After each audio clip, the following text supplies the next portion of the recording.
Alright, I am 4 miles upriver with the 2019 Banana 2.1. Running good. I was hitting 18, 19 mile an hour coming upriver.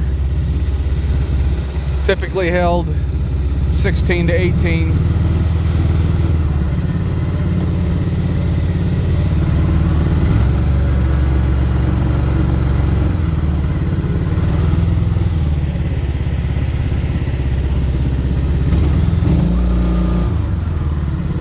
Super smooth, good response. Motor's running great. Everything's been updated to current standards. The 2019s came with a different hood, so I've got the updated hood. Updated pulleys with the clutch. Updated the gearbox.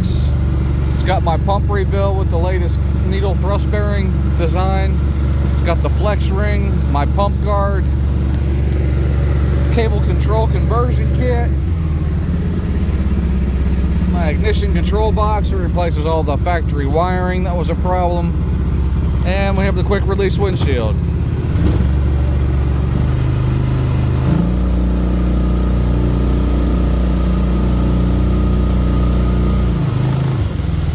It also has my aluminum nozzle with the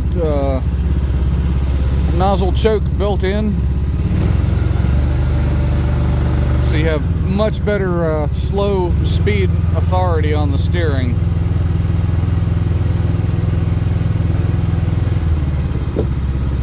As long as I don't run into stuff.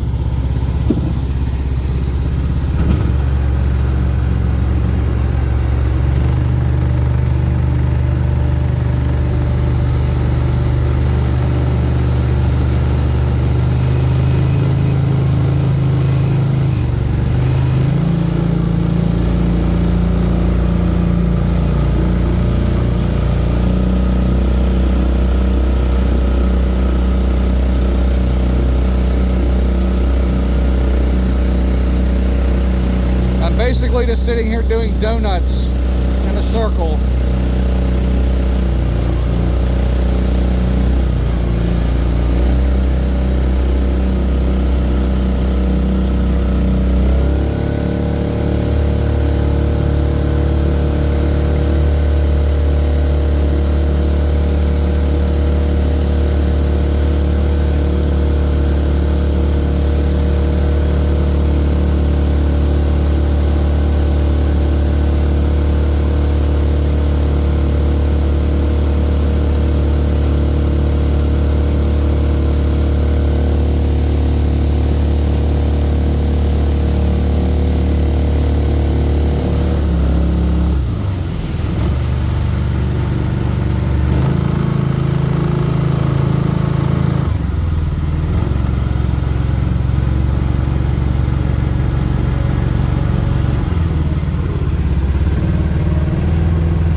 Back here in one of my favorite go-to sloughs.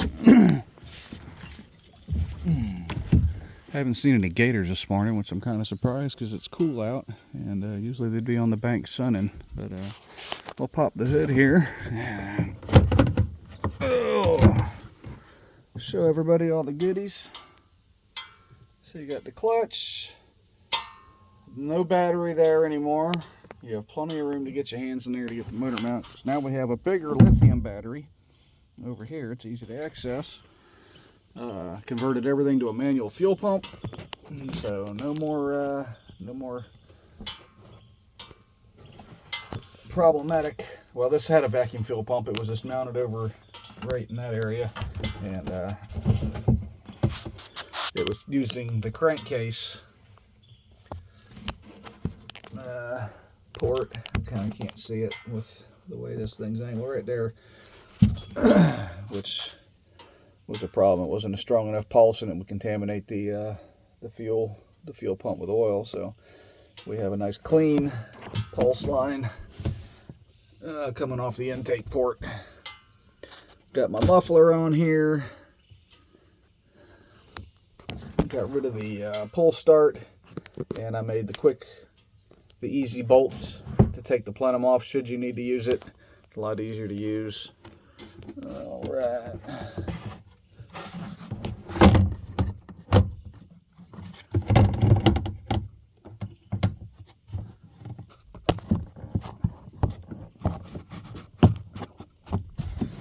Alright, my ignition control box has two accessories. You have one with the key on power, and you have one with a switch, 12 volt power. So you could have an accessory, whether it be GPS or a fish finder or whatever, or a bilge pump that you could power. And I also have a primer bulb. Should the vacuum fuel pump fail, you could just pump that and get home. If you ran it out of gas, that's also, or if you let it sit for a long time, you could use that to prime it up so you're not cranking the motor for a long time to get things primed. I put the updated gas tank in here from from mine. I did the bow conversion on my boat, so this gas tank came out of mine, and a lot easier to reach the fuel inlet instead of it being tucked up over here in the old one. Now it's in the middle.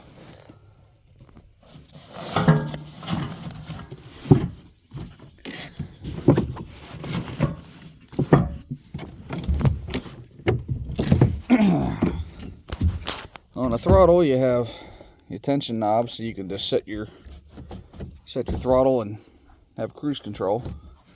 I leave mine stuck like that all the time. You got your quick release for your steering. Everything still comes apart, so you can nest the boat if you want to. There's the ignition control box. There's your 12 volt outlet socket. There's your 12 volt power switch. Now that always has power, so you could leave that on with the key off and you'd have power. This is also always on. And then this breaker is for the outlet. Alright, well, that pretty much wraps it up. We're going to head back down again and call this a success. Alright, hot start, see what she does. Perfect! Let's get out of here.